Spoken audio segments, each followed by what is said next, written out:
لا الہ الا اللہ بسم اللہ الرحمن الرحیم والفجر وليال عشر والشفع والوتر والليل إذا يسر هل في ذلك قسم لذي حجر ألم تر كيف فعل ربك بعاد إرم ذات العماد التي لم يخلق مثلها في البلاد وثمود الذين جابوا الصخر بالواد وفرعون ذي الأوتاد الذين طغوا في البلاد فأكثروا فيها الفساد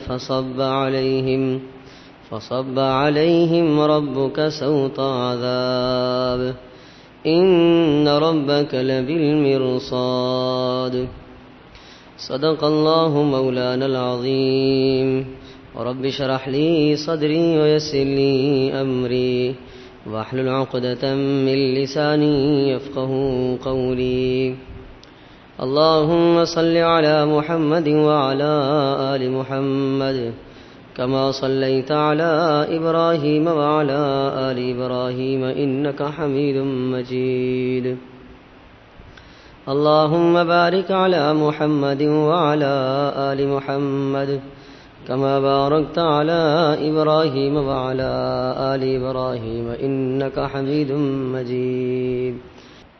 اللہ تبارک و تعالی نے اس انسان کو اپنے در پر بلانے کے لیے اور اپنی ذات عالی سے تعلق قائم کرنے اور تعلق جوڑنے کے لیے بہت مبارک اعمال دیے ہیں۔ اگر بندہ ان اعمال میں لگا رہتا ہے اور شب و روز انہی اعمال میں وہ مصروف رہتا ہے، اپنے آپ کو یہ گناہوں سے، نافرمانیوں سے، معصیتوں سے بچاتا رہتا ہے، تو یہ انسان اللہ پاک کی نگاہوں میں قدر والا، عظمت والا، عزت والا شمار کیا جانے لگتا ہے۔ ارشاد فرمایا ان اکرمکم عند اللہ اتقاکم، کہ تم میں سب سے زیادہ عزت مند انسان وہ ہے جس کی زندگی میں تقوی اور اللہ کا ڈر ہو، جو اللہ سے ڈرتا ہو۔ آج ہم یہ سمجھتے ہیں کہ شاید مال کی بنیاد پر عزت ملتی ہے، شاید دنیا میں کوئی عہدہ، کوئی منصب حاصل ہو جائے تو آدمی کو عزت مل جاتی ہے، شاید اگر میرے پاس قبیلہ اور برادری ہو تو شاید مجھے عزت مل جائے گی۔ اللہ تبارک و تعالی ارشاد فرماتے ہیں کہ یہ تمہارے جو عزت کے معیار ہیں، یہ معیار درست نہیں ہیں، بلکہ عزت کا معیار تقوی ہے۔ ان اکرمکم عند اللہ اتقاکم۔ پھر ارشاد فرمایا اس سے پہلے انا خلقناکم من ذکر و انثی وجعلناکم شعوبا وقبائل لتعارفوا، کہ تمہارا مرد بن جانا یہ بھی تمہارا کمال نہیں ہے، اللہ نے کسی کو مرد بنایا، کسی کو عورت بنایا۔ پھر کس قبیلے میں اللہ پاک نے پیدا کیا، اس میں بھی انسان کا کوئی اختیار نہیں ہے۔ پھر دنیا اور زمین کے کس خطے میں اللہ پاک نے پیدا فرمایا، اس میں بھی انسان کا کوئی اختیار نہیں ہے۔ اور پھر اگر انسان کے قبیلے کو کوئی عزت دنیاوی مل جاتی ہے، اس میں بھی انسان کا اپنا کوئی عمل دخل اختیار نہیں ہے۔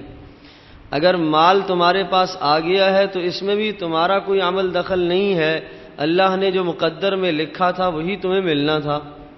وَجَعَلْنَاكُمْ شُعُوبًا وَقَبَائِلَ لِتَعَارَفُوا، اور یہ تمہارے آپس میں جو ہم نے قبیلے بنائے ہیں اور علاقوں کے اختلافات جو ہم نے رکھے ہیں اور زبانوں میں جو اختلاف ہم نے رکھا ہے، ایک انسان اس دنیا میں بسنے والا ہے، آدم علیہ السلام کی اولاد ہیں سارے کے سارے، لیکن مختلف زبانیں بولنے والے ہیں، مختلف رنگوں والے ہیں، مختلف شکلوں والے ہیں۔ ارشاد فرمایا یہ ہم نے اس لیے کیا ہے تاکہ تم ایک دوسرے کو پہچان سکو۔ آدمی کی پہچان اس کی شکل سے ہوتی ہے، اس کے چہرے سے ہوتی ہے، اس کی زبان سے انسان کی پہچان ہوتی ہے، اس کے نام سے، اس کے قبیلے سے، اس کے کنبے اور برادری سے اس کی پہچان ہوتی ہے، فرمایا یہ ساری چیزیں تو اس لیے ہیں تاکہ تم آپس میں ایک دوسرے کو پہچان سکو، باقی یہ برتری کا معیار یہ نہیں ہے، فوقیت کا معیار یہ نہیں ہے، فوقیت اور برتری کا معیار وہ تقوی ہے، ان اکرمکم عند اللہ اتقاکم، کہ تم میں سے سب سے زیادہ مکرم انسان، باعزت انسان اللہ کی نگاہوں میں وہ ہے جو تم میں سے سب سے زیادہ اللہ سے ڈر رکھنے والا ہو۔ ان اللہ علیم خبیر، خیال کرنا اللہ پاک آپ کے اعمال کو خوب جانتا ہے، اور خیال کرنا اللہ پاک آپ کے تمام حالات سے اچھی طرح سے باخبر ہے، وہ آپ کے اعمال سے بھی آگاہ ہے، آپ کی زبانوں سے نکلنے والی باتوں سے بھی آگاہ ہے، اور آپ کی شب و روز کی حرکات اور سکنات بھی وہ دیکھتا ہے، اور وہ صرف یہ نہیں کہ انسان کی حرکات اور سکنات کو دیکھتا ہے، وہ تو کائنات کے ذرے ذرے اور پتے پتے کی بھی خبر اور اطلاع رکھتا ہے۔ رسول اکرم صلی اللہ علیہ وسلم نے ارشاد فرمایا، یعلم دبیب النملۃ السوداء، ایک کالی چونٹی کی آہٹ اور آواز کو بھی اللہ پاک جانتا ہے، کہاں جو چل رہی ہے، ارشاد فرمایا علی الصخرۃ الظلماء، کہ علی الصخرۃ الصماء، ایک سیاہ چٹان اور پتھر ہو، اس پر اگر وہ چلنے والی چونٹی ہو، اللہ پاک اسے بھی دیکھتا ہے اور اس کے پاؤں کی آہٹ اور آواز کو بھی سنتا ہے۔ فی اللیلۃ الظلماء، رات بھی اندھیری، پتھر بھی کالا، اور اتنی دور اور اتنی باریک چیز اللہ پاک اسے بھی جانتا ہے۔ ولا یخفی علیہ خافیۃ من اعمال بنی آدم، اللہ پاک کے سامنے انسان کے اعمال میں سے کوئی عمل مخفی نہیں ہے، وہ سارے اعمال کو جانتا ہے۔ تو میرے عزیز دوستو اور بزرگوں، جب صورتحال یہ ہے کہ اللہ پاک وہ ہمارا نگہبان ہے اور وہ زبردست نگرانی بھی کر رہا ہے، انسان کے ایک ایک عمل اس کے پاس محفوظ ہیں، زبان سے نکلنے والا ایک ایک جملہ اس کے پاس محفوظ ہے، تو پھر تو انسان کو بڑا محتاط وقت گزارنا ہے، پھر تو بڑا حساس اسے وقت گزارنا ہے۔ پھر اس مہربان اور کرم کرنے والے اللہ اور مالک نے ہمیں اعمال دیے، ان اعمال کے ذریعے سے ہم اس کے قریب ہو سکتے ہیں۔ اللہ اکبر۔ بقول ایک شخص کے، ان سے کسی نے پوچھا کہ اگر اللہ پاک کا عذاب آ جائے تو آپ کیا کرو گے، آپ کہاں دوڑو گے؟ کہا اگر ماں کسی کو مارنے لگ جاتی ہے اور ماں نے اگر ڈنڈا ہاتھ میں اٹھایا ہے اور سب بچوں کی پٹائی کرنا شروع کر دے تو یقیناً وہی بچہ بچ سکتا ہے جو ماں کے ساتھ لپٹ جاتا ہے، جو ماں کے ساتھ چمٹ جاتا ہے وہ بچ جایا کرتا ہے۔ تو فرمایا کہ میں بھی اللہ پاک کے ساتھ چمٹ جاؤں گا، اللہ کی طرف میں اور رجوع کرنا شروع کر دوں گا۔ تو اللہ تبارک تعالیٰ نے ہمیں وہ اعمال دیے کہ ان اعمال کو اگر ہم اختیار کر لیتے ہیں تو پھر اللہ پاک کے ہم زیادہ سے زیادہ قریب ہو جائیں گے۔ چنانچہ رمضان المبارک کا مہینہ ہے، انتہائی بابرکت مہینہ ہوتا ہے، اس مہینے میں اللہ پاک نے اس انسان کو ایسے مبارک اعمال دیے کہ دن کو یہ روزہ رکھے اور رات کو نماز تراویح ادا کرے اور اپنے نفس کو بھوکا رکھے گا، اس کے نتیجے میں اللہ پاک سے اس کا تعلق قائم ہوگا۔ پھر رمضان المبارک کا مہینہ ختم ہوا، کچھ ہی عرصے کے بعد اللہ پاک نے ذی الحجہ کا مہینہ عطا فرمایا۔ ذی الحجہ کے مہینے کی ابتدائی جو 10 راتیں ہیں اور ابتدائی جو 10 دن ہیں، ان 10 دنوں کی اور ان 10 راتوں کی بڑی اہمیت اور فضیلت ہے۔ پھر سن لیجئے، جس طرح سے زمین کے اندر سارے خطے برابر نہیں ہیں، بعض خطوں کو بعض خطوں پر افضلیت ہے، اسی طرح سے سارے انسان بھی برابر نہیں ہیں۔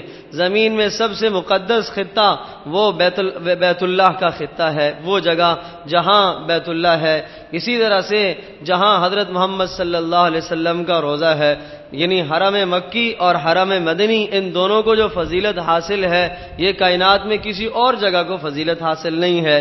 تو اللہ پاک کا نظام ہے۔ اسی طرح سے اللہ نے کچھ زمانے بھی ایسے رکھے ہیں، کچھ مہینے بھی اللہ پاک نے ایسے رکھے ہیں۔ سب سے افضل 12 مہینوں میں جو اللہ پاک نے بنایا ہے وہ رمضان کا مہینہ ہے۔ پھر رمضان کے مہینے کے بعد جو سب سے زیادہ فضیلت ہے وہ ذی الحجہ کے ابتدائی 10 دنوں کی ہے۔ رمضان المبارک کے بعد جو سب سے زیادہ فضیلت ہے وہ اس عشرے کی ہے جو ذی الحجہ کا عشرہ شروع ہونے والا ہے۔ ذی الحجہ یعنی حج والا مہینہ اور اس کے ابتدائی 10 دن اور ابتدائی 10 راتیں بھی۔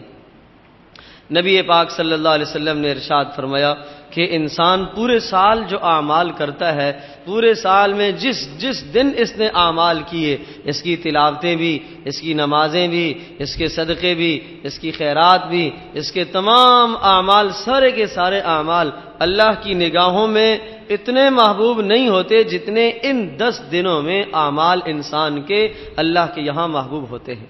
ان 10 دنوں میں انسان کے بدن سے، جسم سے نکلنے والا جو عمل ہے وہ اللہ کو بڑا پسند ہے، وہ اللہ کو بڑا محبوب ہے۔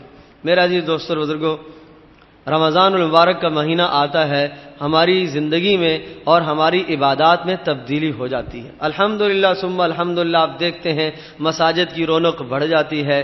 آپ مسجد سے نماز پڑھ کے گھر پہنچیں گے، دیکھیں گے مستورات بھی قرآن مجید اٹھائے ہوئے بیٹھی ہوئی ہیں، گود میں رکھ کے وہ بھی تلاوت کر رہی ہیں، وہ بھی جناب نماز کی کثرت کر رہی ہیں۔ ایک غیر معمولی انسان کی عبادت میں اضافہ رمضان میں ہو ہی جاتا ہے۔ لیکن میرے عزیز دوستو اور بزرگوں، ہم سے جو سستی ہوتی ہے ان 10 دنوں میں سستی ہو جاتی ہے۔ ان 10 دنوں میں کوئی ہماری عبادت کے اندر فرق نہیں آتا، ہماری طرز زندگی وہی ہے جو پہلے سے چل رہی ہوتی ہے۔ جبکہ یہ عرض کر رہا ہوں کہ نبی پاک صلی اللہ علیہ وسلم کے فرمان کے مطابق رمضان المبارک کے بعد جو سب سے اہتمام والے ایام ہیں وہ یہ 10 دن ہیں۔ تو جس طرح سے ہم رمضان میں عبادت کرتے ہیں اور 100% عبادتوں کے اندر ہمارا اضافہ ہو جاتا ہے، چلو یہاں 100% نہ صحیح تو 50% ہماری زندگی میں تبدیلی آنی چاہیے، ہماری عبادت میں تبدیلی آنی چاہیے، ہماری نمازوں میں تبدیلی آنی چاہیے، ہماری رات کے قیام میں تبدیلی آنی چاہیے۔ اب نبی پاک صلی اللہ علیہ وسلم نے ان 10 دنوں میں اور ان راتوں کے اندر کیا اعمال بتائے ہیں وہ بھی ذہن نشین فرما لیں۔ آپ علیہ الصلوۃ والسلام نے ارشاد فرمایا کہ یہ اس دن کا، یعنی جو ذی الحجہ کے ابتدائی 9 دن آتے ہیں، 10ویں کا روزہ تو نہیں رکھا جاتا، 9 دن کا روزہ، ارشاد فرمایا کہ یہ ہر ایک دن کا روزہ 1 سال کے گناہوں کا کفارہ ہے۔ کتنی بڑی فضیلت ہے، کتنی بڑی فضیلت ہے۔ تو میرا عزیز دوستو بزرگوں، یا تو پھر میں اور آپ ہم یہ کہیں کہ ہاں بھائی ہمارے تو گناہ ہی نہیں ہے، ہمیں رکھنے کی کیا ضرورت ہے، یہ بات تو نہیں ہو سکتی، ہمارے تو گناہ ہیں، بے شمار گناہ ہیں۔ صحابہ نے رکھے، نبی پاک صلی اللہ علیہ وسلم نے یہ روزے رکھے، تو ان سے زیادہ تو ہمارے گناہ ہیں۔ ان کے پاس گناہ تو بہت کم تھے، نبی پاک صلی اللہ علیہ وسلم تو گناہوں سے معصوم ہیں، صحابہ گناہوں سے محفوظ ہیں، تو وہاں تو گناہ نہیں ہے، لیکن ہماری زندگی میں بہت زیادہ گناہ ہیں۔ وہاں نیکیاں ہی نیکیاں ہیں، نیکیاں ہی نیکیاں ہیں، ڈھونڈنے سے کوئی گناہ ڈھونڈنے سے ملا کرتا تھا، وہ بھی بڑا گناہ کبیرہ نہیں، کوئی چھوٹا اکا دکا اللہ کی مرضی منشا کے خلاف غیر دانستہ طور پر کوئی عمل ہو جاتا تب بھی ساری رات روتے رہتے تھے۔ یہ حالت تو وہاں تھی، اور ہمارے یہاں میرے عزیز دوستو بزرگوں، اگر ہم اپنی 24 گھنٹے کی زندگی کو دیکھیں، 1 سال پیچھے کی زندگی کا موازنہ کریں، 1 مہینے کی زندگی کا موازنہ کریں کہ ہم نے کیا کمایا اور کیا ہم نے کھویا، کیا پایا، تو یقیناً ہم اس نتیجے پر پہنچیں گے کہ ہمارے اعمال میں نیکیاں 2-4 ہیں، گناہوں سے بھرے ہوئے ہیں۔ ہمارے صحیفے، ہمارے نامہ اعمال گناہوں سے بھرپور ہیں، نیکیاں 2-4 ہیں، اور وہ جو 2-4 نیکیاں ہیں وہ بھی اخلاص سے خالی ہیں، وہ بھی کہیں سنت سے خالی ہیں، کہیں تو نبی پاک صلی اللہ علیہ وسلم کی سنت کے مطابق عمل نہیں ہوا، ثواب سے محروم رہ گئے، کہیں عمل تو ہوا ہے، سنت کے مطابق تو ہوا، لیکن اخلاص کی کمی آ گئی، جب بھی ہم محروم رہ گئے۔ تو میرا عزیز دوستو بزرگوں، پھر مجھے اور آپ کو تو ہمیں اور زیادہ روزہ رکھنا چاہیے۔ تو میرے عزیز دوستو بزرگوں، عرض یہ کر رہا تھا کہ ان 10 دنوں میں ہماری عبادت میں تھوڑی سی تبدیلی آ جانی چاہیے، تھوڑا سا اضافہ ہو جانا چاہیے۔ اگر 9 روزے مسلسل ہم نہیں رکھ سکتے، کم از کم 4، کم از کم 6، 5، جتنے سہولت سے ہو سکے اتنے روزے رکھ لو، اور خاص کر کے پھر یوم عرفہ کا 9 ذی الحجہ کا روزہ، اس کے متعلق تو آپ نے بتایا کہ مجھے اللہ پاک سے یہ امید ہے کہ یہ 1 دن کا روزہ 1 سال گزشتہ گناہوں کا کفارہ ہے اور 1 سال آئندہ کے گناہوں کا کفارہ ہے۔ اب بتائیے میرے عزیز دوستو اور بزرگوں، ہمیں یہ چاہیے کہ ہم اس روزے کا اہتمام کریں۔ اول تو چاہیے کہ مسلسل 9 دن کے روزوں کا اہتمام کریں، لیکن اگر 9 دن کے نہ ہو سکیں تو کم از کم 9 ذی الحجہ کا تو ضروری کر لیں۔ آپ نے ارشاد فرمایا کہ ان 9 دنوں کے روزے کا یہ حال ہے اور یہ ثواب ہے کہ 1 دن کا روزہ 1 سال کے گناہوں کا کفارہ۔ اور اگلی بات بھی سن لیجئے، آپ نے ارشاد فرمایا کہ ان دنوں کی جو راتیں ہیں، ان کی فضیلت یہ ارشاد فرمائی کہ ان کی فضیلت یہ ہے کہ ہر رات کا قیام وہ لیلۃ القدر کے قیام کے برابر ہے۔ لیلۃ القدر کا کتنا فائدہ ہے! لیلۃ القدر خیر من الف شہر، فرما 1000 مہینوں سے بڑھ کر اس کی عبادت ہے، اور 1000 مہینے میں اگر آپ شمار کرتے ہیں تو 83 سال بن جاتے ہیں۔ 83 سال سے متجاوز عبادت کا ثواب جو آدمی عشرہ-ذی-الحجہ کی راتوں میں سے کسی ایک رات کا قیام کر لے۔ اور آپ جانتے ہیں کہ جب رمضان المبارک کا آخری عشرہ ہوتا ہے کس قدر شوق اور رغبت سے لیلۃ القدر کو تلاش کیا جاتا ہے، اور اللہ پاک کی حکمت اور مصلحت کہ وہاں لیلۃ القدر پوشیدہ ہے، معلوم نہیں کون سی رات ہے، وہ جناب 21ویں بھی ہو سکتی ہے، 23ویں بھی ہو سکتی ہے، 25ویں بھی ہو سکتی ہے، 27ویں بھی ہو سکتی ہے، 29ویں بھی ہو سکتی ہے، وہاں متعین نہیں ہے۔ یہاں متعین کر کے بتا دیا کہ ان 10 دنوں کی ہر رات وہ لیلۃ القدر کا ثواب رکھتی ہے۔ تو میرے عزیز دوستو، جب کسی عمل کا ثواب زیادہ ہوتا ہے اس کی آسان پہچان یہ ہوتی ہے کہ عام طور پر توفیق لوگوں کو کم ہوتی ہے۔ اب آپ دیکھیں کہ اسی طرح سے دن ہمارے گزر جاتے ہیں جس طرح سے پورا سال گزرتا ہے، ان دنوں میں عبادت میں بھی کوئی فرق نہیں آتا، کوئی تبدیلی نہیں آتی۔ تو درخواست ہے کہ دن کے روزے کا اہتمام کریں اور رات کے قیام کا بھی اہتمام کریں۔ رات کو کیا کریں؟ اللہ کے نبی نے کوئی مخصوص عبادت نہیں بتائی، آپ بیٹھ کے تلاوت کیجئے، آپ ذکر کیجئے، آپ اذکار کیجئے، آپ توبہ کیجئے، آپ نوافل پڑھ لیجئے، جو اعمال ہو سکیں وہ اعمال کثرت سے کیجئے۔ ہاں، چند اعمال پڑھنے کے آپ علیہ السلام نے بتائے ہیں، اور ارشاد فرمایا کہ ان 10 دنوں میں کثرت سے تم لا الہ الا اللہ کو پڑھا کرو، لا الہ الا اللہ کو پڑھا کرو۔ میرے عزیز دوستو اور بزرگوں، یقیناً سبھی کو یاد ہے لا الہ الا اللہ، لیکن جب آپ لا الہ الا اللہ پڑھے تو لا الہ الا اللہ کو مکمل دھیان کے ساتھ پڑھیے۔ لا الہ الا اللہ کا مطلب اور معنی سمجھ کر پڑھ لیے۔ لا الہ الا اللہ کا مطلب اور معنی کیا ہے کہ کوئی بھی مجھے فائدہ نہیں پہنچا سکتا جب تک اللہ پاک نہ چاہے، کوئی بھی مجھے نقصان نہیں دے سکتا جب تک اللہ پاک نقصان کا ارادہ نہ کرے، کوئی بھی عبادت کا مستحق نہیں ہے سوائے میرے اللہ کے، وہی عبادت کا مستحق ہے، کوئی بھی سجدے کا مستحق نہیں ہے جسے میں سجدہ کروں سوائے میرے اللہ کے، میرا اللہ ہی ہے جس کے سامنے میں سجدہ کرتا ہوں، کوئی بھی بندگی کے لائق اور مستحق نہیں ہے سوائے میرے خالق اور میرے مالک کے۔ آسمانوں کا بنانے والا بھی وہی، زمینوں کا بنانے والا بھی وہی، مجھے پیدا کرنے والا بھی وہی، موت بھی اسی کے قبضہ اختیار میں ہے، اور اسی طرح سے زندگی بھی اسی کی قبضہ قدرت کے اندر ہے، یہ تمام اختیارات اسی کے پاس ہیں۔ مجھے کھانا بھی وہی کھلاتا ہے، مجھے پلاتا بھی وہی ہے، موت بھی وہی دے گا، زندگی بھی اسی نے دی ہے، صحت بھی اسی نے دی ہے۔ ان تمام باتوں کا ذہن میں خیال رکھتے ہوئے لا الہ الا اللہ کا ورد کیجئے۔ پھر آپ دیکھیں کیسے لا الہ الا اللہ کا فائدہ ہے۔ لا الہ الا اللہ کی ضربیں لگانے سے پھر آپ دیکھیں گے کہ دل کے اندر کیا کیفیت بنتی ہے، پھر آپ دیکھیں گے کہ دل کے اندر سے کیسے انوارات اور کیسا نور نکلتا ہے، اور اس نور کو آپ عبادت میں محسوس کریں گے۔ اور آپ علیہ الصلوۃ والسلام نے ارشاد فرمایا لا الہ الا اللہ پڑھا کرو، ارشاد فرمایا سبحان اللہ پڑھا کرو، سبحان اللہ سبحان اللہ۔ ایک تو یہ ہے کہ ہم بس سبحان اللہ زبان سے ہم نے کہہ دیا، نہ، دل کی گہرائیوں سے سبحان اللہ پڑھو۔ سبحان اللہ پڑھتے ہوئے یہ خیال رکھو، یہ دھیان رکھو، یا اللہ میں ہر گناہ سے اور ہر برائی سے بھرا ہوا ہوں، اے اللہ تو ہر عیب سے پاک ہے۔ سبحان اللہ، اے اللہ تو پاک ہے، اے اللہ میں تیری پاکی کا اقرار کرتا ہوں، تمام عیبوں سے تو پاک ہے، تمام گندگیوں سے تو پاک ہے، اور تمام برائیوں سے تو پاک ہے، تمام نقائص سے تو پاک ہے، ہر نقص، ہر عیب، ہر برائی میرے اندر، اے اللہ تیرا کوئی عیب نہیں، تیری کوئی برائی نہیں۔ دیکھیں حضرت یونس علیہ السلام نے کس طرح سے اللہ کی پاکی بیان فرمائی، لا الہ الا انت سبحانک انی کنت من الظالمین، اے اللہ تو پاک ہے، یہ جو مچھلی کے پیٹ میں آ گیا ہوں ایسا نہیں ہے کہ تیرا قصور ہے، تو نے میرے اوپر زیادتی کی ہے، اللہ تو زیادتی سے پاک ہے، تو ظلم سے پاک ہے، تو نے کوئی زیادتی نہیں کی ہے، انی کنت من الظالمین، اے اللہ قصور میرا ہوا اس لیے میں یہاں آ گیا ہوں، اے اللہ میرا جرم ہوا، اس جرم کی وجہ سے مجھے اس عذاب کے اندر یا اس تکلیف کے اندر مبتلا کر دیا گیا ہے، یا اللہ تو پاک ہے۔ تو میرے عزیز دوستو بزرگوں دیکھو اللہ کے نبی کس طرح سے اللہ پاک کی پاکی کو بیان کرتے ہیں۔ تو آپ علیہ الصلوۃ والسلام نے ارشاد فرمایا ان 10 دنوں میں سبحان اللہ کثرت سے کہا کرو۔ پھر ارشاد فرمایا الحمدللہ کثرت سے پڑھا کرو۔ الحمدللہ کا مطلب کیا ہے؟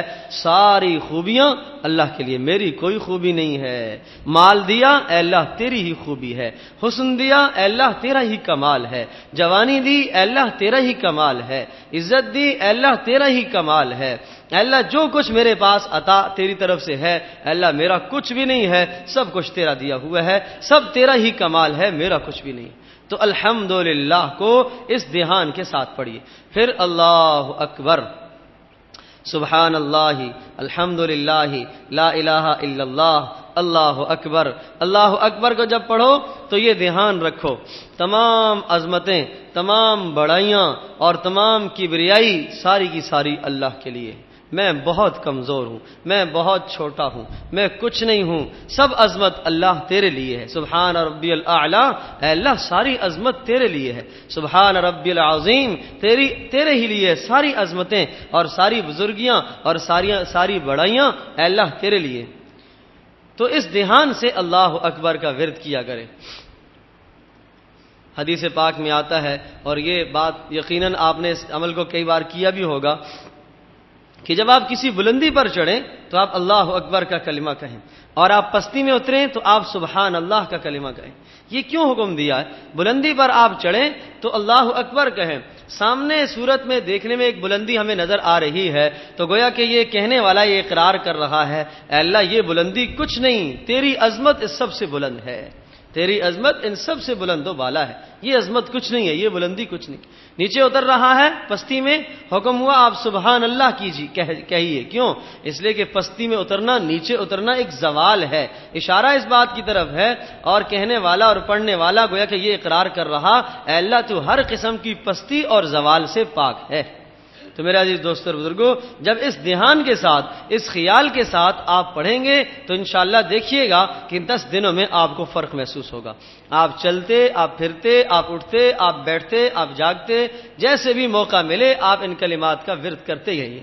سبحان اللہ، الحمدللہ، لا الہ الا اللہ، اللہ اکبر۔ کثرت سے آپ علیہ الصلوۃ والسلام نے ارشاد فرمایا کہ ان 10 دنوں میں اس تسبیح کا کثرت سے اہتمام کیا کرو۔ اور نبی پاک صلی اللہ علیہ وسلم نے کیا عمل بتایا؟ ارشاد فرمایا کہ جب تم میں سے کوئی آدمی ذی الحجہ کا چاند دیکھ لے اور اس کا اگر قربانی کرنے کا ارادہ ہے، چاہے وہ واجب قربانی کر رہا چاہے وہ نفلی قربانی کر رہا، تو جس آدمی کا قربانی کرنے کا ارادہ ہے ذی الحجہ کا چاند دیکھنے کے بعد، ذی الحجہ کا چاند ہو جانے کے بعد، ارشاد فرمایا وہ اپنے ناخنوں کو اور اپنے بالوں کو نہ کاٹے، اپنے ناخنوں کو اور بالوں کو نہ کاٹے۔ پھر کب کاٹے؟ پھر 10 ذی الحجہ کو جب اپنی قربانی کر لے تو قربانی کر لینے کے بعد پھر اپنے ناخنوں کو اور اپنے بالوں کو کاٹے۔ یہ حکم کیوں دیا؟ یہ حکم اس لیے دیا کہ اللہ تبارک و تعالی نے اپنے دربار میں حج کے لیے، حج کی سعادت مندی کے لیے بے شمار انسانوں کو وہاں بلایا ہے، اور آپ جانتے ہیں کہ حاجی آدمی حج کے دوران وہ بال نہیں کاٹ سکتا، وہ ناخن نہیں کاٹ سکتا، وہ احرام کی حالت میں ہے۔ جب وہ محرم ہوتا ہے، احرام کی حالت میں ہوتا ہے، تو ناخن کاٹنا اس کے لیے منع ہے، بال کاٹنا، بال توڑنا اس کے لیے منع ہے۔ پھر جب وہ اپنی قربانی سے فارغ ہو جاتا ہے اور حلق کروا لیتا ہے تو اس کے بعد وہ اپنے ناخن بھی کاٹتا ہے، بالوں کو بھی صاف کرتا ہے۔ تو اللہ تبارک تعالیٰ کی منشا اور چاہت یہ ہے کہ جو رحمتیں اور جو برکتیں وہاں میدان عرفات میں اور وہاں مینا میں اور مزدلفہ میں حجاج کرام پر ہونے والی ہیں، تاکہ آپ حضرات کا بھی ان رحمتوں میں اور برکتوں میں حصہ ہو جائے۔ اللہ پاک یہ چاہتے ہیں۔ دیکھیں، شباہت اختیار کرنا، مشابہت اختیار کرنا، حکم دیا کہ آپ حاجیوں کے ساتھ شباہت اختیار کریں۔ ٹھیک ہے، حاجی احرام باندھتے ہیں، آپ کے لیے مشکل ہے اس لیے کہ آپ اپنے مقام میں ہیں، آپ 10 دن وہ پابندی نہیں کر سکتے، احرام کے لیے احرام کی پابندی نہیں کر سکتے۔ اور پھر احرام چونکہ بیت اللہ کے احترام کے لیے باندھا جاتا ہے، میقات کی حدود متعین کر دی گئی کہ جو آدمی بھی بیت اللہ کا قصد کر کے آئے گا وہ اس حد سے آگے بغیر احرام کے نہیں جا سکتا۔ یہ بیت اللہ کا اعزاز ہے، بیت اللہ کا اکرام ہے، بیت اللہ کی تعظیم ہے۔ تو یہاں کیا ہے؟ یہاں صرف آپ 2 اعمال کے اندر حجاج کرام کے ساتھ شباہت اختیار کریں، ناخن نہ کاٹنے میں اور بال نہ کاٹنے میں۔ ان دو کاموں میں آپ حجاج کرام کے ساتھ شباہت اختیار کریں تو جو ہزارہا اور کروڑوں رحمتیں اور برکتیں ان لوگوں پر وہاں ہونے والی ہیں، ان رحمتوں میں اور برکتوں میں ہمارا بھی حصہ ہو جائے گا۔ تو اللہ کا کتنا انعام ہے، کتنا احسان ہے کہ جس آدمی کے دل میں یہ تڑپ ہے، ہر مسلمان کے دل میں یہ تڑپ ہے کہ وہ بار بار اس ارض مقدسہ کو جائے اور ارض مقدسہ کی زیارت کرے، اللہ کے گھر کا طواف کرے، حضرت محمد صلی اللہ علیہ وسلم کے روضے کی جا کے زیارت کرے، وہاں جا کے درود پیش کرے۔ ہر مسلمان کے دل میں یہ تڑپ ہے، لیکن ہر مسلمان کے پاس وہ ہر سال اسباب نہیں ہیں کہ ان اسباب کو اختیار کر کے وہ وہاں جا سکے، لیکن اتنا تو کر سکتا ہے کہ اپنے مقام پر اپنے گھر میں بیٹھے ہوئے ان دو اعمال میں ان حجاج کے ساتھ شباہت اختیار کر سکتے ہیں۔ اور دیکھیے اس مشابہت اختیار کرنے پر اللہ پاک اتنا دیتے ہیں۔ حدیث پاک میں آتا ہے المرء مع من احبہ، جو آدمی جس کے ساتھ محبت کرتا ہے اس کا حشر اسی کے ساتھ ہوتا ہے۔ ارشاد فرمایا من تشبہ بقوم فہو منہم، جو آدمی جس قوم کی شباہت اختیار کرے گا اس کا حشر اسی قوم کے ساتھ ہوگا۔ اگر آپ حجاج کے ساتھ شباہت اختیار کرتے ہیں، مشابہت اختیار کرتے ہیں، تو جو حجاج کو اجر ملنے والا ہے، اعزاز اور اکرام ملنے والا ہے، وہ آپ کو بھی عطا ہو جائے گا۔ تو میرا عزیز دوست اور بزرگوں، عرض یہ کر رہا تھا کہ اس عشرے کے جو اعمال ہیں ان اعمال کو اختیار کیجئے۔ ایک عمل تو بتایا کہ 9 دنوں میں سے ہر دن کا روزہ اس کا اہتمام کیجئے۔ ہر دن کے روزے کا کیا ثواب بتایا؟ 1 سال کے گناہوں کا کفارہ بتایا۔ پھر 9 ذی الحجہ کا روزہ ہے تو بتایا کہ 2 سال، 1 سال گزشتہ، 1 سال آئندہ کے گناہوں کا کفارہ ہے۔ پھر ہر رات کا قیام بتایا کہ ہر رات کا قیام ان 10 دنوں میں سے ہر رات کا قیام وہ لیلۃ القدر کے قیام کے برابر ہے۔ پھر اگلا عمل بتایا کہ کثرت سے لا الہ الا اللہ پڑھو، کثرت سے سبحان اللہ کا ورد کرو، کثرت سے اللہ اکبر اور الحمدللہ کا کثرت سے ورد کرو۔